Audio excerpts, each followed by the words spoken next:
హల్లెలూయా. Good morning. ప్రతిదినము దేవుని కృపావార్త కొరకు ఎదురు చూస్తున్న నా ప్రియమైన దేవుని బిడ్డలకి నా వందనాలు.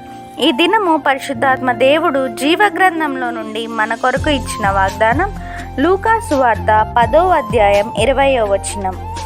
అయినను దెయ్యములు మీకు లోబడుచున్నవని సంతోషింపక మీ పేరులు పరలోకమందు వ్రాయబడి ఉన్నవని సంతోషించుడని వారితో చెప్పెను. Amen. Verse of the day, Luke chapter 10 verse 20. Nevertheless, do not rejoice in this, that the spirits are subject to you, but rejoice that your names are written in heaven. Amen.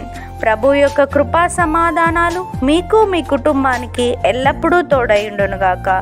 ఈ వాగ్దానం విన్న మీ అందరినీ శాశ్వతమైన ప్రేమతో ప్రభు ప్రేమించునుగాక.